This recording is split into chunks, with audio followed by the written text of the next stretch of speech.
इस कार्यक्रम के पुण्यार्जक हैं जयंती परिवार अलवर राजस्थान।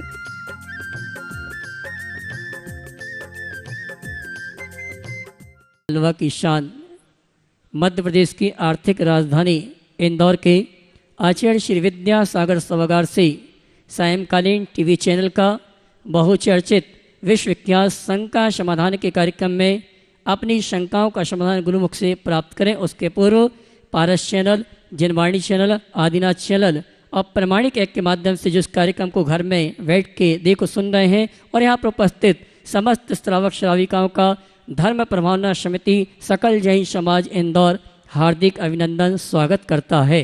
चलते हैं प्रतिदिन की भांति परम पूज्य मुनिवर के श्री चरणों में नमन करते हुए आशीर्वाद प्राप्त करेंगे और निवेदन करेंगे। शंका समाधान के कार्यक्रम के लिए दोनों हाथ जोड़ लेंगे और मेरे साथ दोहराएंगे। बोलेंगे हे मुनिवर नमोस्तु नमोस्तु नमोस्तु। और आइए गुरुवर के आशीर्वाद से हम और आप शंका समाधान के कार्यक्रम में अपनी शंकाओं का समाधान प्राप्त करें। उसके पूर्व मैं आप सबसे कहना चाहूँगा, आगामी 13 अक्टूबर रविवार के दिन प्रातःकाल की वेला में परम पूज्य मुनिवर के सानिध्य में इंटरनेशनल एसोसिएशन ऑफ जैनपुरम द्वारा प्रतिवर्ष जो समग्र जैन तपस्वी अलंकरण समारोह का आयोजन किया जाता है, इस बार परम पूज्य मुनिवर के सानिध्य में करवाने का संकल्प लिया है। और जिन्होंने अपने जीवन में 5 या 5 से अधिक उपास किए हैं उन्हें जैन भूषण और जैन रत्न की उपाधि से अलंकृत किया जाएगा। ये कार्यक्रम 13 अक्टूबर को प्रातःकाल की वेला में इसी मंच पर, इसी मंडप पर संपन्न होगा। बंधु साथी, हमारा आपका परम सौभाग्य है कि जिस संत के सानिध्य में हम और आप इस चातुर्मास को ऐतिहासिक प्रभावना की ऊंचाई दे रहे हैं। चातुर्मास के समापन के पश्चात परम पूज्य मुनिवर के सानिध्य में पूर्वोत्तर क्षेत्र विजयनगर में 108 मंडली सिद्ध चक्र महामंडल विधान में सिद्धों की आराधना करने का सौभाग्य उस संत के सानिध्य में मिलेगा जो सिद्ध बनने की भावना के साथ तप और साधना कर रहे हैं। मैं आप सभी से कहना चाहूँगा, अगर आप मंडल पुण्याजक के रूप में बेटिंग में अपना नाम लिखाना चाहते हैं तो आप नाम लिखा सकते हैं। साथ ही सामान्य इंद्राणी के रूप में जो 108 मंडलों की 108 जिन ब्रह्मों की एक साथ पूजन करने का अवसर प्राप्त करना चाहते हैं, सामान्य इंद्राणी के लिए 31,000 रुपये की राशि आवास व्यवस्था सहित है। 21,000 रुपये की राशि आवास व्यवस्था की बिना है। एकल इंद्राणी के लिए 11,000 रुपये की राशि निश्चित की गई है, जिससे कमेटी के द्वारा भोजन व्यवस्था, वस्त्र, द्रव्य सामग्री कमेटी द्वारा प्रदान की जाएगी। और समापन अवसर पर इंदौर एक इतिहास रचेगा। हमने सुना था कि जन्म कल्याण के अवसर पर पूरा स्वर्ग उतर के आता है और हम वो दृश्य देखेंगे 15 नवंबर को जब समापन होगा। 108 जिन बिंब की शोभा यात्रा, रथ यात्रा निकाली जाएगी और ऐसा लगेगा कि पूरा स्वर्ग का वैभव उतर के इंदौर में आ गया है। उसी की संयोजना के लिए आज हमारे बीच में आदरणीय सुरेश भैया जी और जिनेश भैया जी यहाँ पर उपस्थित हैं। मैं सम्मान सहित आमंत्रित करूंगा। वे परम पूज्य मुनिवर के श्री चरणों में नमन करते हुए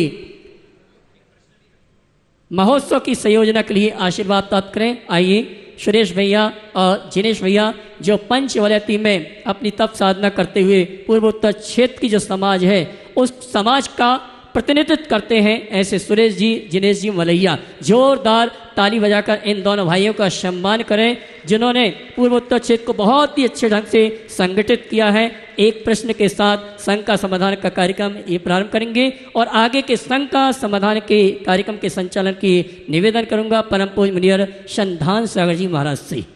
प्रथम प्रश्न आज भैया जी कर रहे हैं। दोनों भैया जी डॉक्टर सुरेश ब्रह्मचारी सुरेश भैया, जिनेश भैया, और उसके बाद में तैयार रहेंगे ब्रह्मचारिणी मीना दीदी, प्रज्ञा शोध संस्थान इंदौर। महाराज जी के चरणों में बार नमोस्तु निवेदन करते हुए निवेदन कर रहा हूं। महाराज जी, वैसे प्रश्न तो बहुत उठते हैं, लेकिन मंदिर व्यवस्था संबंधी थोड़ी सी क्वेश्चन बहुत से हैं। मैं तो आज एक क्वेश्चन के माध्यम से आपसे निवेदन कर रहा हूं। ये शायद हिंसा की उसमें आता है, तो मंदिर से छोटे छोटे बच्चे आते हैं और मंदिर में दर्शन करने के बाद उल्टे पैर पीछे जाते हैं, तो क्या उल्टे पैर पीछे जाना चाहिए अथवा जाते समय भगवान को पीठ नहीं दिखाना चाहिए? वास्तविकता क्या है? बहुत अच्छा सवाल किया। मंदिर में भगवान को पीठ नहीं दिखाना बहुत अच्छी बात है और पीठ दिखाना भी नहीं चाहिए। भगवान को, गुरु को पीठ दिखाना 84 आसाधनाओं में एक आसाधना है। इसलिए मंदिर के दर्शन करते समय जाते आते में सावधानी रखना चाहिए और उसके लिए पीठ न दिखे तो उल्टे चलने की अपेक्षा तिरछे चले तो ज़्यादा अच्छा है, या भगवान की बेदी से साइड से निकल करके अगर निकल जाए तो सर्वोत्तम है। पीठ दिखाने में खतरा है। नमस्ते मदन। ब्रह्मचारिणी मीना दीदी जी और साथ में ही अन्य दीदियां भी रहेंगी। प्रज्ञा शोध संस्थान और आश्रम श्राविका आश्रम इंदौर, और उसके बाद में अश्विन पायल काव्य प्रियम ठोले कन्नड़ महाराष्ट्र। नमस्ते महाराज जी।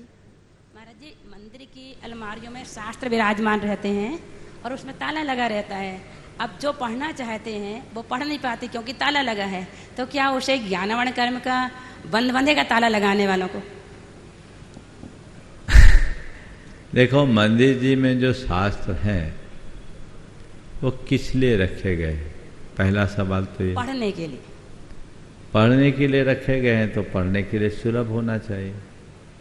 ताले में बंद रखेंगे तो अध्ययन करने वाला अध्ययन कैसे करेगा? तो इसमें पहला दोष तो ये है कि दान दातार के दान की भावनाओं की उपेक्षा होगी। तो जिस वजह से रखा गया है उस वजह की पूर्ति होनी चाहिए। और लोग पढ़ना चाह रहे हैं, चीज़ सुलभ नहीं हो रही है तो अंतराय भी उसमें होगा। लेकिन ऐसे खुले रख दें तो शास्त्री नहीं बचेंगे, शास्त्र बचेंगे भी तो पढ़ने लायक नहीं बचेंगे। तो व्यवस्था होनी चाहिए और उसका एक तरीका है। मंदिर के शास्त्र भंडार के लिए किसी एक व्यक्ति को अधिकृत करना चाहिए और ग्रंथ को इशू करने का एक समय सुनिश्चित होना चाहिए। सुबह शाम इतने बजे से इतने बजे तक जिन्हें स्वाध्यायार्थ ग्रंथ रखना बोले। कुछ ग्रंथ जिसको सब लोग अक्सर पढ़ते हैं उन्हें खुले रखना चाहिए, जो प्राय रहता ही है, कोई भी कभी भी पढ़ ले, उसको कोई कठिनाई ना हो। लेकिन ऐसे कुछ विशिष्ट ग्रंथ होते हैं उनके लिए एक समय सुनिश्चित कर देना चाहिए और समय सुनिश्चित करके यदि ऐसे ग्रंथों को रखा जाए तो फिर कोई कठिनाई नहीं होगी, सब चीज़ें बहुत सहजता से पूरी हो सकती। हाँ, एक की चलो पूछ लो। हाँ पूछो दीदी, पूछ रही। पूछ लो जल्दी। नमस्ते महाराज जी। महाराज जी, हमारा प्रश्न है कि जो सुसाइड करते हैं, नदी में घूमते हैं या जहर खा के मरते हैं, उनको तो 6 महीने का सूतक लगता है, और जिनका मर्डर होता है या एक्सीडेंट होता है या उनको मार दिया जाता है, क्या उनको भी 6 महीने का सूतक लगता है? शास्त्रों में लिखा अपमृत्यु, जिनकी अपमृत्यु होती है तो अपमृत्यु से 6 महीने का सूतक लगता है। प्राय लोग अपमृत्यु को आत्महत्या माने लिए, लेकिन अपमृत्यु में तो जितनी भी इस तरह की सामयिक मृत्यु है उसको लेना चाहिए। पर एक विशेष बात और मैं आप सबको बताना चाहता हूँ, 6 महीने का सूतक कहीं नहीं लिखा। अब है सुनो, चाहे ओम, एक विशेष बात बोल रहा हूं, सुनो, चाहे आत्महत्या करो, अपघात हो या अपमृत्यु, 6 महीने का सूतक कहीं नहीं लिखा। व्रत विधान संग्रह में इस संदर्भ में केवल इतनी बात लिखी कि इसकी शुद्धि प्रायश्चित विधान से होती। हमने गुरुदेव से पूछा कि महाराज जी पूरा रेफरेंस रख के सामने बोला था प्रायश्चित विधानतः ऐसा लिखा, तो उसके लिए तो गुरु से प्रायश्चित लेकर के शुद्धि हो जाना चाहिए। पर आज सब जगह रूढ़ है 6 महीने के सूतक का, तो गुरुदेव ने कहा था वो 6 महीने का सूतक ही उसका प्रायश्चित। तो आत्महत्या में 6 महीने का सूतक, अपमृत्यु में विशेष शांति कर्म और प्रायश्चित देना चाहिए। नमस्ते महाराज जी। अश्विन पायल काव्या प्रियांश ठोलिया कन्नड़ महाराष्ट्र, और उसके बाद में तैयार रहेंगे हेमंत जी जैन काला इंदौर गुणायतन ट्रस्टी।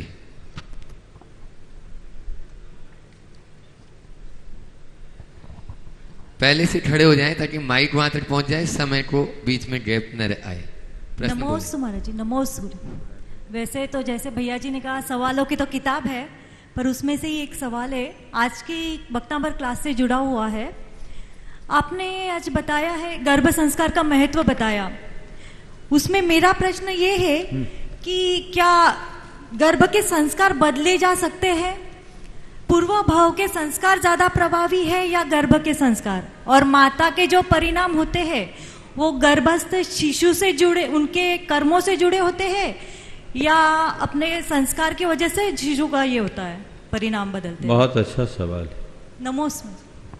आपने पूछा गर्भ के संस्कार बदले जा सकते हैं, पहला सवाल। दूसरा सवाल आपका है कि गर्भ के संस्कार प्रभावी होते हैं या पूर्व भाव के संस्कार।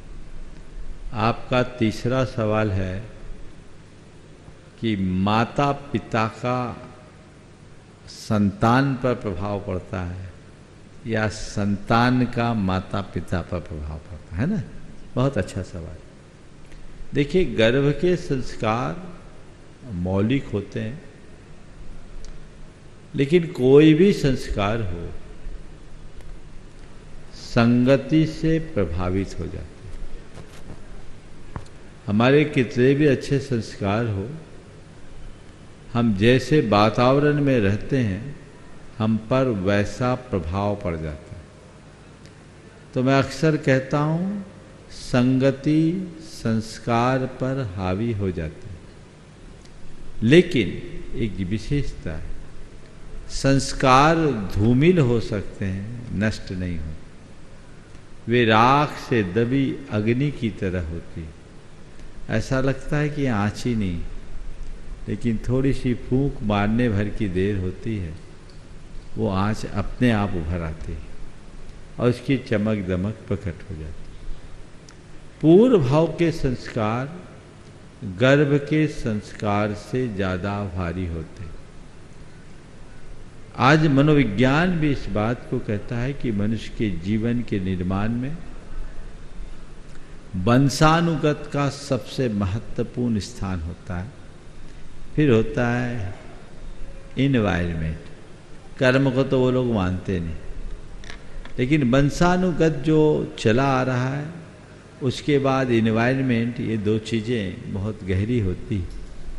हम पूर्व भाव के संबंध को मान सकते हैं और पूर्व भाव का संतान का प्रभाव माँ पर भी पड़ता है। जैसी संतान होती है उस प्रकार के शुभ अशुभ दोहले माँ के मन में आते हैं, और ऐसे अनेक प्रसंग भी हम लोगों ने पढ़ा और सुना है। इस कारण से कई संतानों का भाव आ गया। इसलिए कंस को जन्म देते ही कांस की पिटारे में बहा दिया गया था, बाद में कंस आया। तो ये पूर्व भाव का संस्कार भी काम करता है। अब जो तीसरा सवाल है कि संतान का माँ बाप पर प्रभाव पड़ता है या माँ बाप का संतान पर, ये निमित्त नैमित्तिक संबंध है। जो भारी होता उसका प्रभाव पड़ जाता है। ऐसे सामान्य रीत्या एक शब्द आता है दाय भाग। क्या आता है? दाय भाग, यानी माता पिता का दाय भाग संतान पर आता है। जैसे कोई बच्चा किसी करोड़पति के घर में जन्मा तो वो जन्म से करोड़पति हो जाता है, और कोई साधारण घर में जन्मे तो क्या होगा? भिखारी, जन्म से भिखारी हो गया। तो जो बच्चा करोड़पति के घर में जन्मा और जन्म से करोड़पति बना, वो अपने पुरुषार्थ से नहीं बना, वो उसे दाय भाग में मिला। और कोई भिखारी के जन्म घर जन्मा तो इसमें अभी उसका कोई कृत्य सामने नहीं आया, ये उसको दाय भाग में मिला। पर ये कोई जरूरी नहीं कि करोड़पति के घर में जन्मने वाला बच्चा पूरी जिंदगी करोड़पति ही बना रहे, और ये भी कोई आवश्यक नहीं कि भिखारी का बेटा पूरी जिंदगी भीख ही मांगता रहे। ऐसा भी देखा जाता है करोड़पति भिखारी बन जाए और भिखारी करोड़पति बन जाए, ये उसका अपना पुरुषार्थ। तो निमित्त नैमित्तिक संबंध है। माता पिता के पुण्य का प्रताप संतान पर प्रभावी होता है, और कभी कभी संतान का पुण्य माता पिता पर भारी हो जाता है। ऐसे अनेक कथाएं आती हैं और अनेक ऐसे प्रसंग भी हमने सुने हैं। किसी किसी के घर में किसी संतान के पेट में आते ही घर की रौनक बदल गई। ऐसे भी लोग मेरे संपर्क में हैं जिनके घर में खाने को नहीं था, आज रेलम पेल है। वो बताते हैं किसी के यहाँ बेटी है तो किसी के यहाँ बेटा है, जब से माँ के पेट में आया 12 हो गया। किसी के जन्म के साथ भी हुआ तो माँ के पेट में आते ही 12 हो जाते, ऐसी स्थितियां बनती। तो ये चीजें हैं, और ऐसे भी उदाहरण आते हैं किसी की मृत्यु हुई और पूरे घर का बंटाधार हो गया। ये चीजें बनती है, बदलती है, दोनों तरह से देखना। नमोस्त महाराज जी, नमोस्त। हेमंत जी जैन काला इंदौर जो गुणायतन की ट्रस्टी में, और साथ में शेफाली जी न्यूयॉर्क, वे भी साथ में रहेंगी शिरोमणि शरण से गुणायतन। और उसके बाद में तैयार रहेंगे इंद्र कुमार जी वीणा जी सेठी इंदौर।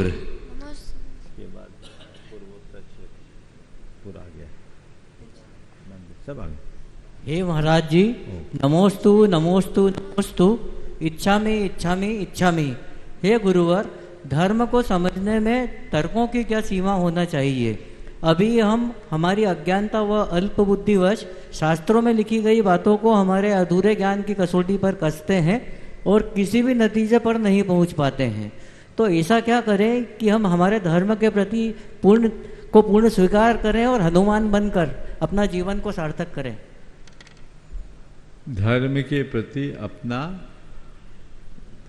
ऐसा क्या करें कि शास्त्र में उल्लेखित तथ्यों को पूर्णतः स्वीकार करें व धर्म के प्रति हनुमान बनकर अपना जीवन सार्थक करें?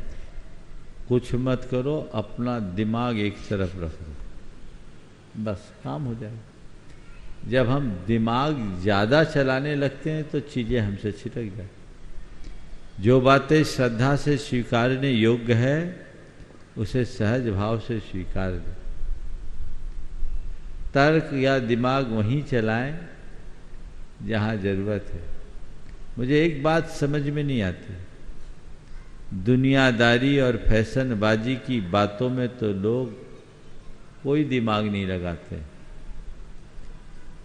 एक एक्टर, एक एक्ट्रेस या एक मॉडल ने जो पहन लिया, आप बिना सोचे फटे कपड़े भी पहनने को राजी हो जाते। और जब धर्म ध्यान की बात होती है, आत्मकल्याण की बात आती है, तो 10 तरह का तर्क उपस्थित करते हैं। वो तर्क तथ्यहीन है जिससे हमारे जीवन का सौंदर्य खंडित हो। हमें उसे अपनाना चाहिए जिससे जीवन में समरसता है। नमोस्तु महाराज। यात्रा तो सब करते हैं, लेकिन गरीबों को भी यात्रा कराने वाले हैं। ऐसे गुणायतन की ट्रस्टी इंद्र कुमार जी सेठी वीणा जी सेठी के लिए जोरदार ताली बजा दीजिए। वे अपना प्रश्न यहाँ उपस्थित है क्या? है। नमोस्तु महाराज। हाँ, नमोस्तु। वे अपना प्रश्न, अच्छा वीणा जी कर रही हैं, वे अपना प्रश्न कर रहे हैं। और उसके बाद में तैयार रहेंगे विनोद जी, अर्चना जी, सिंगापुर शिरोमणि शरण गुणायतन। गुरुदेव, आपके आशीर्वाद से हमारी गिरनार जी की तीर्थ वंदना निर्विघ्न संपन्न हुई और ये यात्रा यादगार बन गई। मेरा आपसे निवेदन है महाराज, आप जहाँ जहाँ पे भी जाए, पूरे देश में जैन समाज को गिरनार जी तीर्थ वंदना जाने का आह्वान करें, जिससे क्षेत्र का विकास व हमारा वजूद बना रहे। इंदर जी कहाँ है? उन्होंने मेरे को भेज दिया। चलो ठीक है। हाँ, महाराज जी, मेरा प्रश्न है, गरीब से करीब का रिश्ता भी छुपाते हैं लोग और अमीर का दूर का रिश्ता भी बड़ा चढ़ाकर बताते हैं लोग, ऐसा क्यों? ऐसा इसलिए कि सब उगते सूरज को पूछते हैं, डूबते को कोई नहीं पूछता। समझ गए? जिस दिन डूबने का सत्कार करना सीख जाएंगे तो ये धारणा बदल जाएगी। नमोस्तु महाराज जी। विनोद जी अर्चना जी को बुलाएं, उसके पहले अर्चना जी को देर है क्या? नहीं आई? हाँ विनोद जी बोले। हाँ विनोद भी अपना प्रश्न कर रहे हैं, एक बार जोरदार ताली बजा दीजिए। विनोद भी अटलेवी सिंगापुर से शिरोमणि सेल्सर और उनके सम्मान के लिए धर्म प्रभावन समिति के अध्यक्ष और मुख्य यजमान इस पूरे चातुर्मास के आ जाएं। पाटोदी जी आ जाएं और दोषी जी, अशोक जी दोषी और मुकेश जी पाटोदी, उनका सम्मान कर देंगे।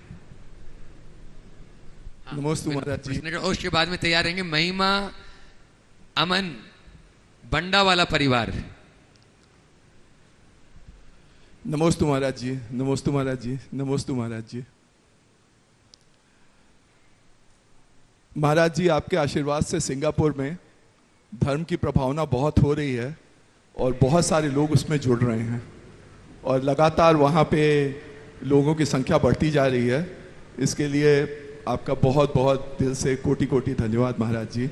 आपके आशीर्वाद से वहाँ पे मंदिरों की संख्या भी बढ़ रही है। आपके आशीर्वाद महाराज जी सदा बना रहे हैं हमारे ऊपर। महाराज जी एक प्रश्न उठता है, कल आपने भक्तामर के विवेचन में एक चीज़ बताई, भक्ति का महत्व।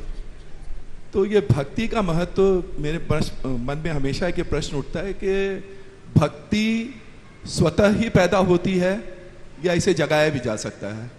बहुत सारे ऐसे लोग होते हैं जिनमें भक्ति प्रगाढ़ होती है और बहुत सारे ऐसे लोग होते हैं जहाँ पे भक्ति उतनी जग नहीं पाती। तो क्या पुरुषार्थ किया जाए और क्या पुरुषार्थ से भक्ति जगाई जा सकती है? बहुत अच्छा सवाल। पहले तो मैं चाहूँगा एक बार विनोद जी का जोरदार अभिनंदन कर ले। ये सिंगापुर में रहते हुए भी पूरी तरह संस्कारों से ओतप्रोत है। इन्होंने अपने घर में भी जिनालय बना रखा है और पूरे सिंगापुर के जैन समाज के मुख्य कर्ता धर्ता हैं। सब तरह का इनका योगदान रहता है और बड़े उदार व्यक्तित्व के धनी हैं। ये हमेशा ऐसा कार्य करते रहते हैं, गुणायतन से भी संबद्ध है। एक बार इनका जोरदार अभिनंदन करें। आपने सवाल किया भक्ति क्या नैसर्गिक होती है या इससे जगाया जाता है? कुछ लोगों में नैसर्गिक भक्ति होती है जन्मजात संस्कारों से, स्वाभाविक रूप से धार्मिक प्रवृत्ति होती है, भक्ति भाव होता है, लगन। लेकिन भक्ति जगाई भी जाती है, जगती भी, वातावरण देख के। कई ऐसे लोग भी दिखते हैं जिनके जीवन का एक भाग सबसे अलग, और कोई निमित्त मिला, गुरुओं का समागम मिला, सानिध्य मिला, प्रेरणा मिली, धारा बदली और पश्चिम से पूरब की ओर आ गए। ये भक्ति जग गई, अचानक जग गई। निमित्त मिलने से और पूर्व के संस्कारों के प्रकट होने से, शुभोदय आने से ऐसी भक्ति लोगों की जग जाती। संपर्क संसर्ग में रहने से भी भक्ति जगती है। हम एक दूसरे से मिलते जुलते हैं, एक दूसरे को देखते हैं, समझते हैं, तो हमारे अंदर भक्ति जग जाती है। तो हम जिनके जितने निकट होंगे हमारा उतना जुड़ाव बढ़ेगा, और जो जो जुड़ाव बढ़ता है त्यो तो भक्ति बढ़ती। अमन महिमा जैन बंडावाला परिवार और साथ में ही सोहम सिद्धोहम भी रहेंगे और उसके बाद में तैयार रहेंगे आज जैन कॉलोनी नेमी नगर महिला मंडल स्वाध्याय मंडल यहाँ पर उपस्थित है। वे अपना प्रश्न रखेंगे। नमोस्तु एक प्रश्न करेंगे अभी। नमोस्तु महाराज जी। नमोस्तु। इच्छामी महाराज जी। इच्छामी महाराज जी, कल आपके आहार हुए, हम मतलब सोच के आए थे कि 4-5 दिन में आहार होंगे, पर अंदर से था कि चलो ये आ जाएंगे तब आहार होंगे, पर मेरी भक्ति जीत गई। बोलो। नमोस्तु गुरुदेव। महाराज जी, हम लोग जब चौके लगाते हैं तो उसमें हम लोग को मालूम भी रहता है कि गुरुओं का इन चीज़ों का त्याग है, फिर भी भक्तिवश औषधि के रूप में कुछ सामग्री चला देते हैं, तो उसका दोष किसको लगेगा? या पुण्य का बंध होगा या दोष लगेगा? देखो, अगर गुरुओं का त्याग है और आप गलत तरीके से चला रहे हो आप खुद ही बोलो, आपने मन शुद्धि, वचन शुद्धि, काय शुद्धि बोली। आपकी वचन शुद्धि पली है कि नहीं पली? हाँ, तो औषधि तो बता के दो ना कि महाराज जी आपका त्याग भले है, पर हमारी इच्छा है कि औषधि ले आपको जरूरी ले लो। और आपको कैसे पता कि महाराज की औषधि क्या है? जो आपने आइटम बना लिया वही महाराज की औषधि हो गई क्या? कई बार ये हो जाता। आप ईमानदारी से बोलो ना, अगर महाराज को औषधि की जरूरत होगी तो वो ले लेंगे कि महाराज आप लेते नहीं हो हमें, पर हमने ये चीज़ मिलाया है, आपके सेहत के लिए बहुत अच्छी होगी, औषधि के रूप में अगर आप ले लें तो हम निहाल हो जाएंगे। बोल दो, उनको लेना होगा तो ले लेंगे। हो सकता है तुम्हारे अनुरोध पर ही उनका मन बन जाए। बेईमानी करके पाप पुण्य का काम मत करो, ईमानदारी से करो, तभी उसका सच्चा फल मिलेगा। नमोस्तु गुरुदेव। नेमिनरी जैन कॉलोनी महिला स्वाध्याय मंडल अपना प्रश्न गुरु चरणों में रखे। और आज उसके बाद में पूर्वोत्तर क्षेत्र के विभिन्न मंदिरों के विभिन्न प्रतिनिधि मंडल यहाँ पर उपस्थित हैं। एक प्रश्न वे भी गुरु चरणों में रखेंगे। नमोस्तु नमोस्तु नमोस्तु गुरुदेव। मुनि संघ के चरणों में कोटि कोटि नमन। महाराज जी, आजकल सभी व्यवस्थाओं में बहुत सारे कागज, बहुत सारे कार्ड, जैसे आधार कार्ड है, परिचय कार्ड है, कई ऐसे संजीवनी कार्ड है, आयुष्मान कार्ड है, कहीं पे भी जाए कोई ना कोई कार्ड बताना पड़ता है और तभी आगे की व्यवस्था होती है। महाराज जी, लेकिन हम महावीर शासन काल में रहते हैं। हमारे वर्तमान शासन नायक महावीर भगवान है। मैं चाहती हूँ महाराज जी कि सबसे पहले अब अभी की गवर्नमेंट का सोच छोड़ के जो हमारे शासन नायक है उनका कार्ड हमें मिले। जो हमारे शासन नायक है महावीर स्वामी, उनका कार्ड हमें मिले। तो वो कार्ड मिलने के लिए हमें क्या क्या करना चाहिए, वो कहाँ मिलता है और उसकी क्या विधि है? बहुत बहुत दिमाग लगा करके आपने सवाल। सब तरह के कार्ड हैं धर्म क्षेत्र में। कार्ड देखो, आप धर्मी हैं या नहीं, इसका एक QR कोड है।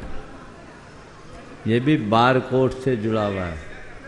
बता दूं, उसको आपको देखना होगा, और यदि वो निकल गया, मिल गया, तो आप धर्मी हो, सच्चे धर्मी, नहीं तो भरमी हो। समझ गए?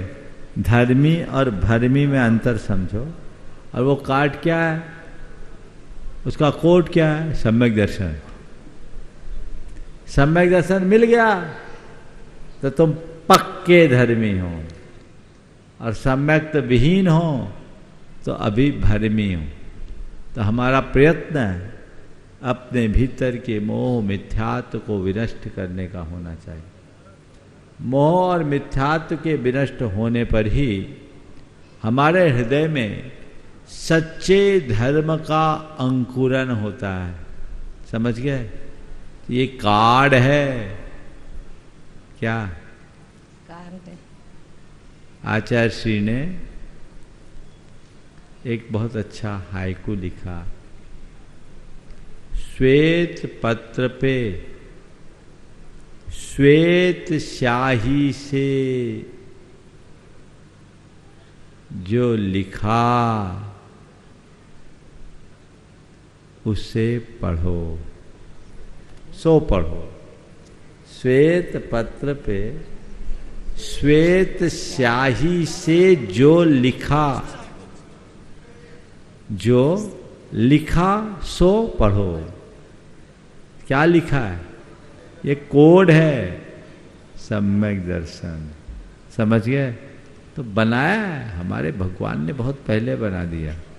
टेक्नोलॉजी तो आज आई, ये पुरानी टेक्नोलॉजी है। हम उनका सही प्रयोग करें और जीवन का पथ प्रशस्त करें। नमोस्तु। हाँ। महाराज जी, मैं अब एक ही आने वाले समय में इंदौर में एक नए एक कुछ बात बताना है महाराज जी। हाँ, बोलो। अभी महावीर भगवान बोलो, को 2550 वर्ष पूरे हुए उस संदर्भ में हमारे नेमी नगर में नेमिना स्वाध्याय मंडल में एक गौरव गाथा रखी थी। वो 8 दिन का हमने प्लान किया था, लेकिन वो 31 दिन वो गौरव गाथा चली। अनेक महिलाओं ने अपने विचार रखे उसमें, और वो दिवाली के दिन आई, इसलिए हमें दिवाली आई इसलिए वो बंद करना पड़ी। ये ऐसी बहुत अच्छी एक्टिविटी हमारे यहाँ मंदिर में हुई। आने वाले समय में एक इंदौर नए इतिहास की रचना करने जा रहा है और उसी इतिहास की नई रचना, नई इबादत रखने के लिए ये मजबूत कंधे सामने नजर आ रहे हैं, जो आज पूर्वोत्तर क्षेत्र के विभिन्न मंदिरों के प्रतिनिधि यहाँ पर उपस्थित हैं। डीके जैन साहब 74 नंबर स्कीम, वे अपना प्रश्न रखें, अपनी बात भी रखें और उसके बाद में जैसा गुरु आदेश। पूरी आस्था के साथ, पूरी टीम के साथ, पूरे पूर्वोत्तर क्षेत्र समाज की ओर से परम पूज्य गुरुदेव के पूरे संघ के पावन चरणों में नमन करता हूं। गुरुदेव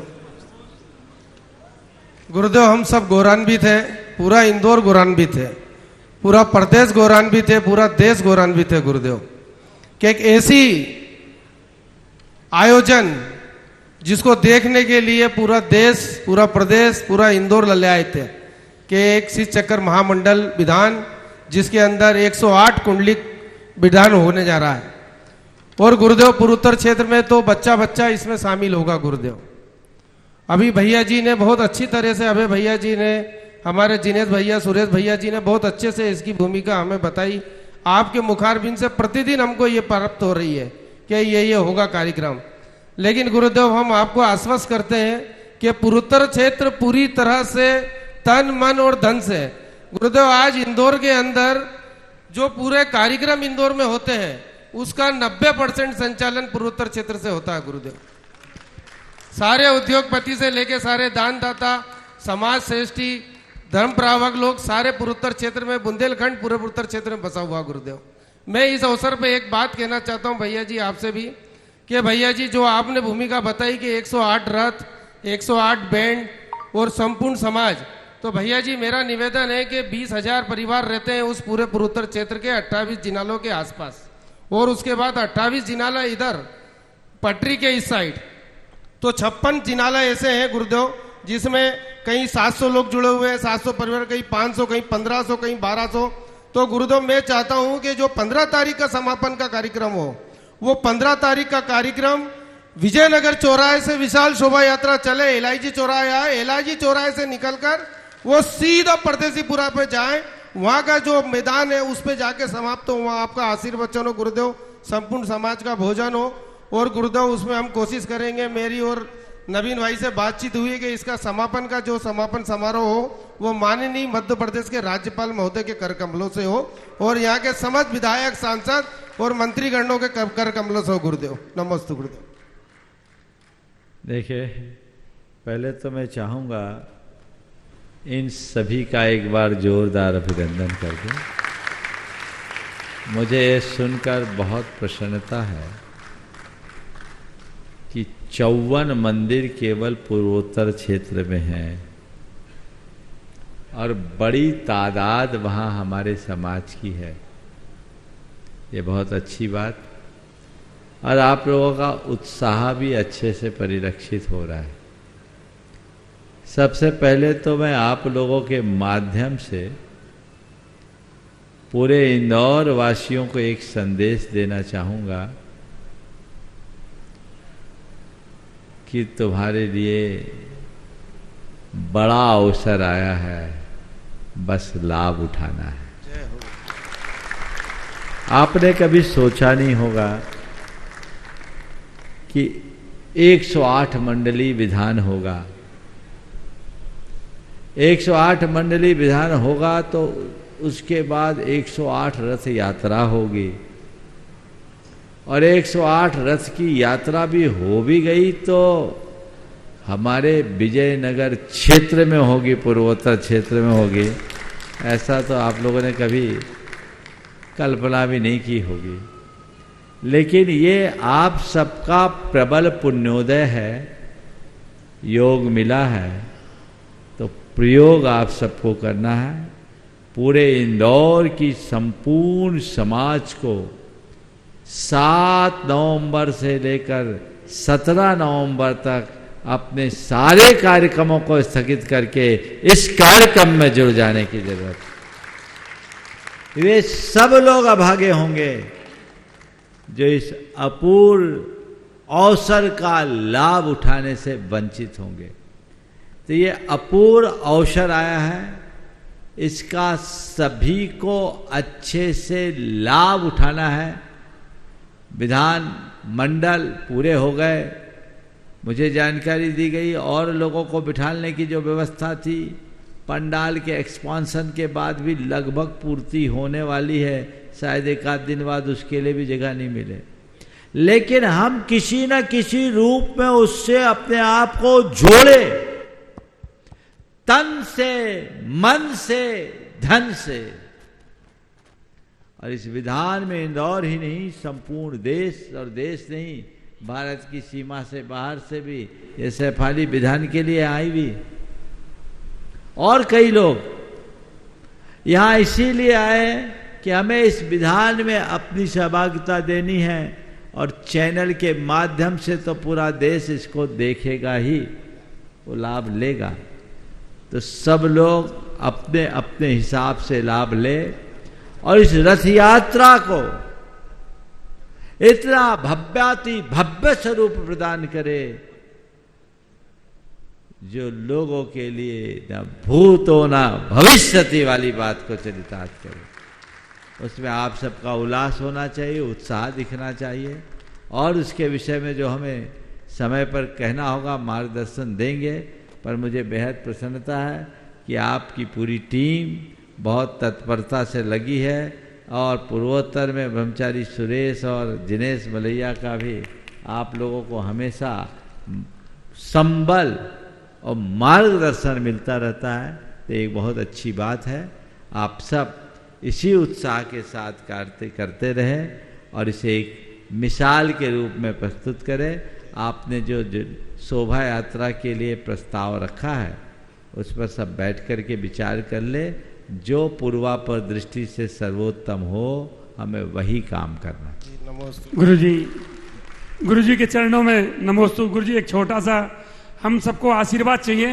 ये वैसे इंदौर स्तर का अंतर्राष्ट्रीय कार्यक्रम है, पर हम पूर्वोत्तर वालों को ऐसा लग रहा है कि अब ये सिर्फ हमारे पूर्वोत्तर के लिए कार्यक्रम है, और इस बार की दिवाली निश्चित रूप से पूर्वोत्तर क्षेत्र में एक दिन की नहीं पूरे 15 दिन की मनाएंगे हम लोग। पूरे उत्साह से हम आपके चरणों में समर्पित रहेंगे, जैसा आप बोलेंगे तन मन और धन से। गुरु जी नमोस्तु नमोस्तु नमोस्तु। जयकारा गुरुदेव का। जय जय गुरुदेव। गुरुदेव, ये पूर्वोत्तर क्षेत्र के सभी मंदिर के कमेटी के पदाधिकारी यहाँ उपस्थित हैं। ऐसा निर्णय लिया है कि सभी अपने अपने क्षेत्र में जो भी पदाधिकारी हैं वो हर घर में जाकर पीले चावल इस विधान के लिए हर घर में देंगे।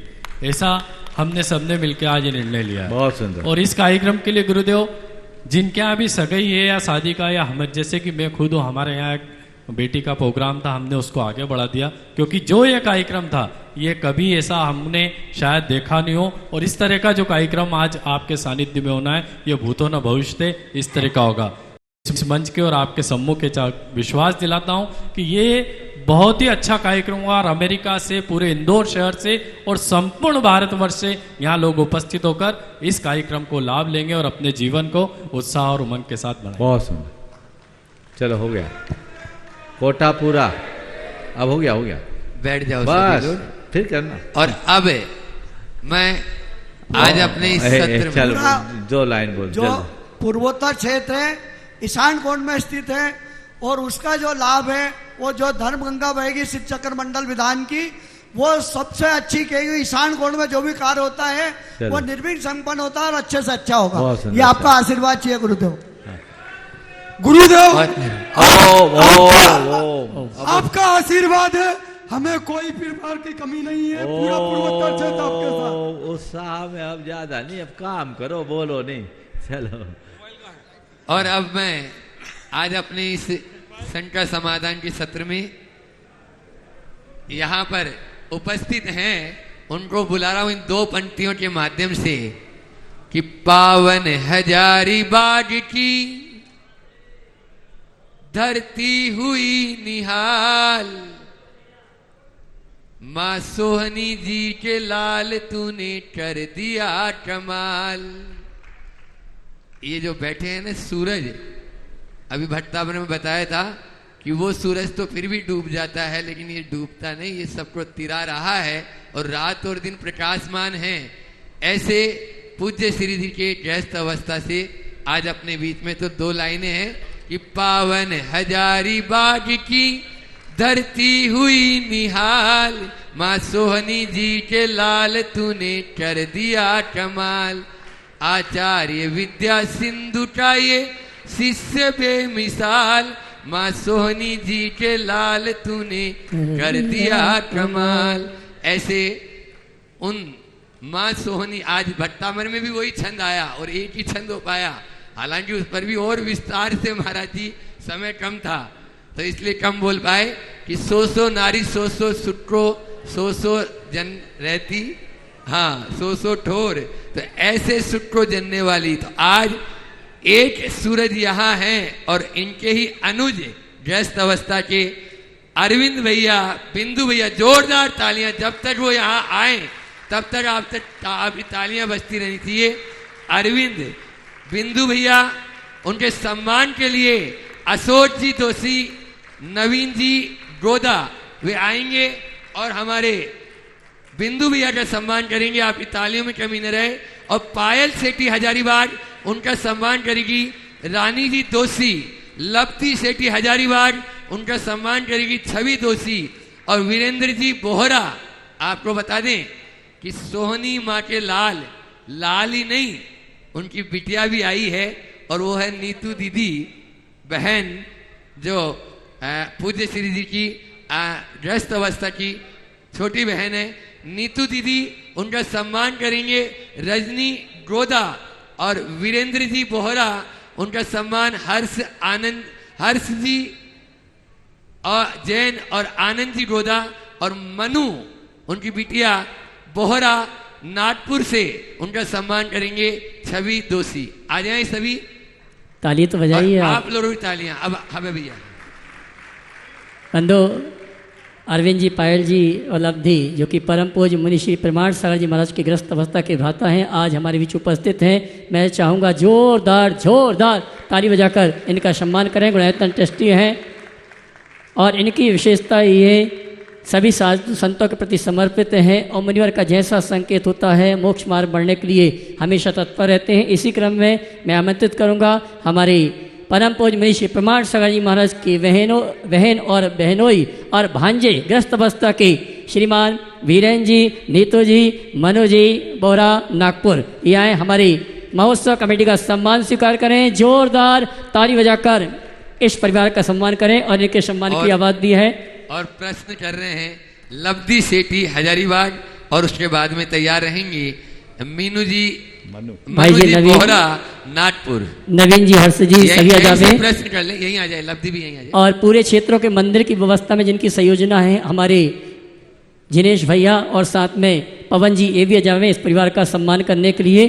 जोरदार ताली बजाकर इनका सम्मान करें।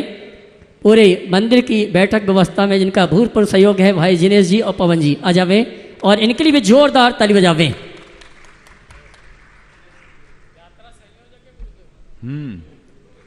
शोभा यात्रा बहुत सुंदर, करो करो करो, हाँ बहुत सुंदर। चलिए सवाल। हाँ नमोस्तु महाराज जी, मेरा प्रश्न यह है कि हमें एक साथ रुको, हाँ एक साथ आ जाओ। हाँ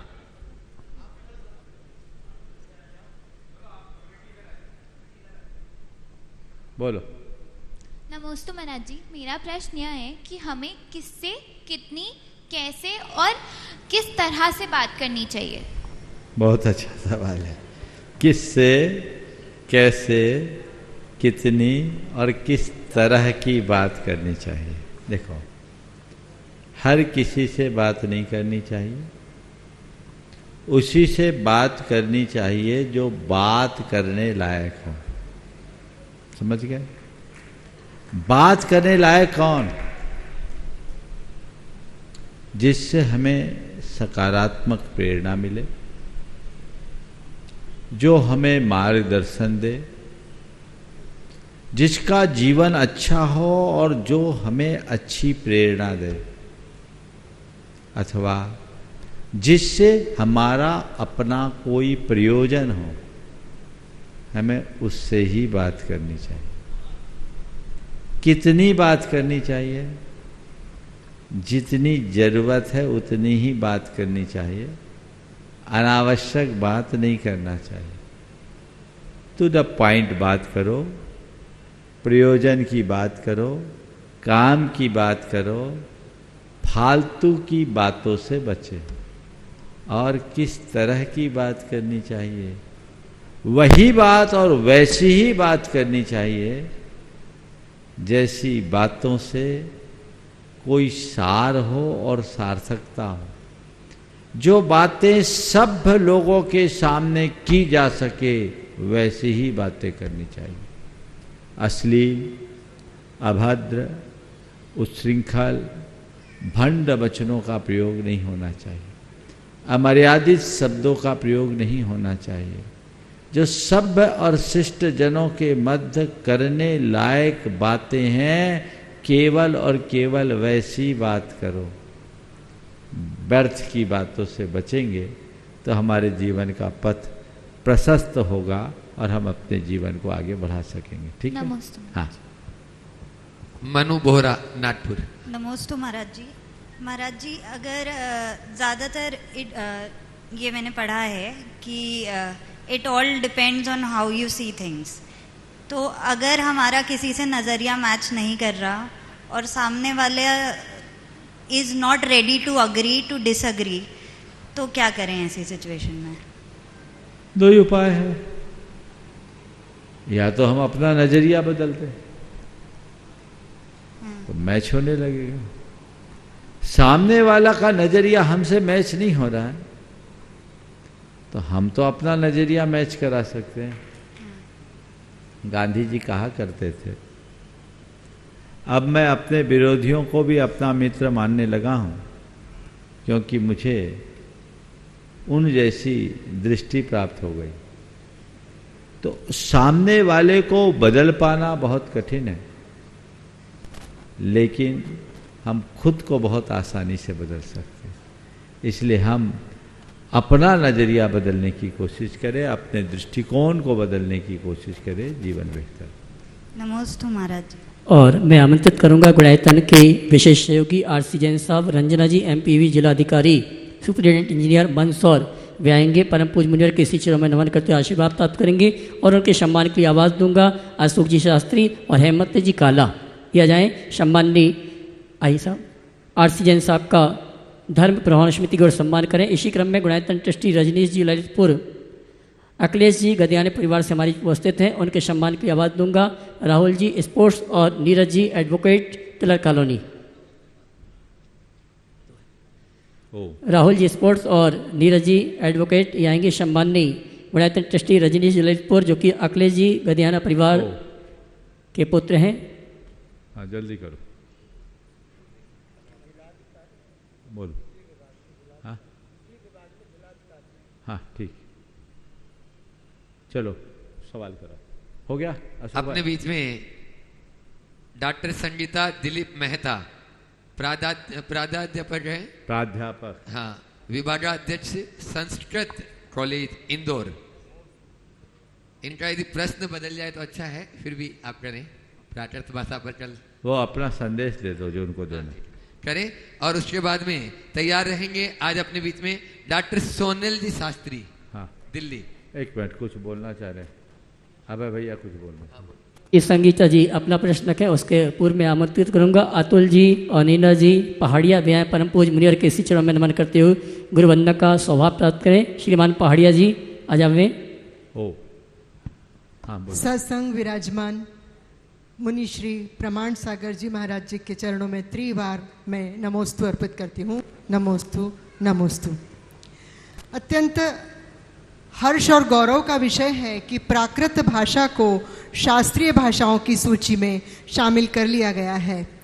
तो ये गौरव हम सभी अनुभव करें, इसके लिए हर जैन का ये कर्तव्य है कि वो प्राकृत भाषा को सीखें, समझें और इसमें जो ज्ञान का भंडार है उसको ग्रहण करें। तो मेरा महाराज जी ये निवेदन है कि हम समाज को और युवा पीढ़ी को कैसे इसमें जोड़ें कि वो प्राकृत को सीखें। समाज को और युवा पीढ़ी को कैसे जोड़ें कि वो प्राकृत को सीखे। उन सब के हृदय में, हर व्यक्ति के हृदय में, कल भी मैंने ये बात की थी, व्यक्ति के हृदय में प्राकृत के प्रति श्रद्धा और निष्ठा जगाए।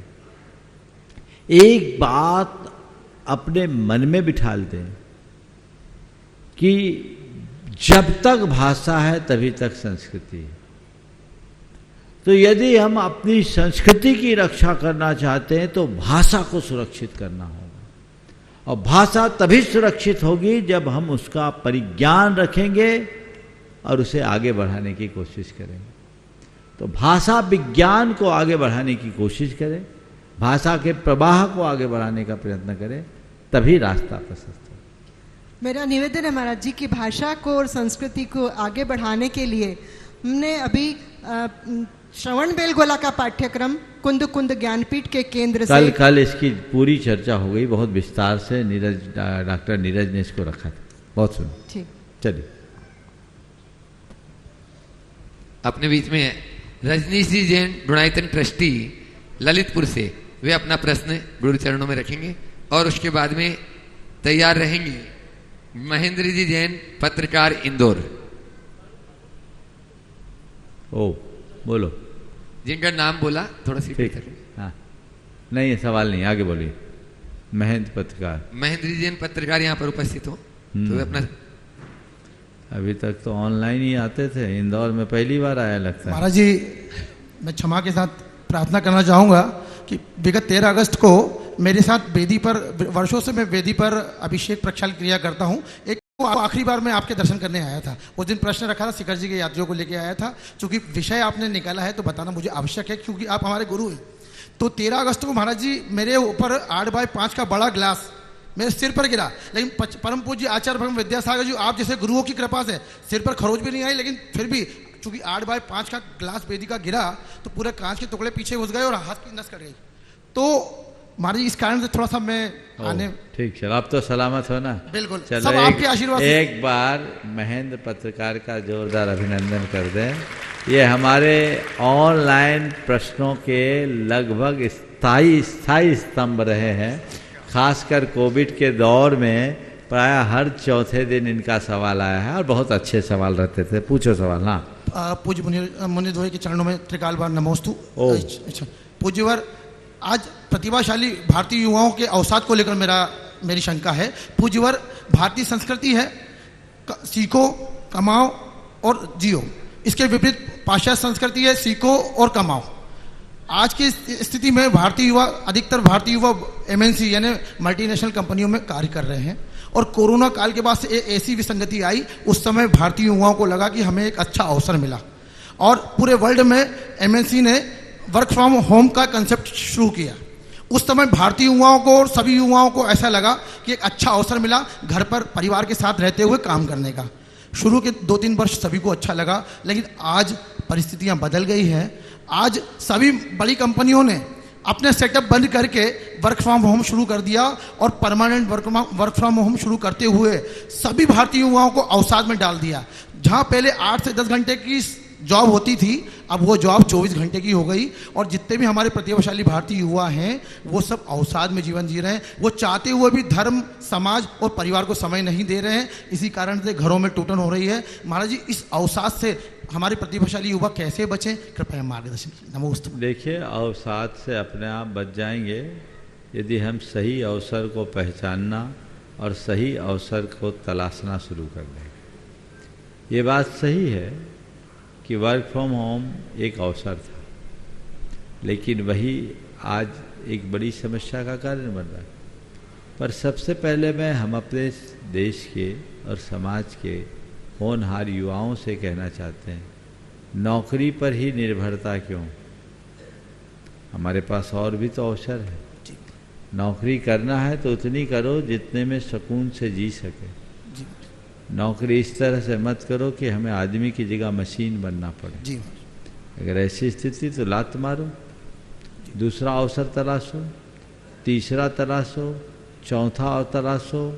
अगर व्यक्ति में टैलेंट हो तो उसे किसी प्लेटफार्म की प्रतीक्षा करने की ज़रूरत नहीं होती, जहाँ खड़ा होता है वहाँ उसके लिए प्लेटफार्म बन जाता है। उसको अपने आत्मविश्वास को जगाना चाहिए, अपने अंदर सकारात्मकता को विकसित करना चाहिए।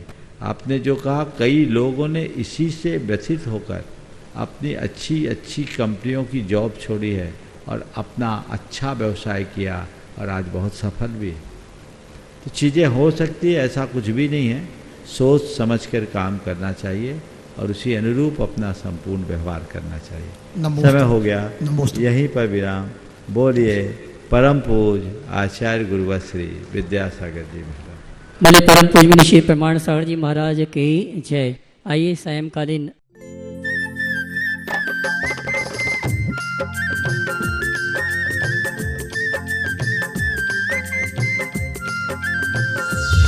इस कार्यक्रम के पुण्यार्जक हैं जयंती परिवार अलवर राजस्थान।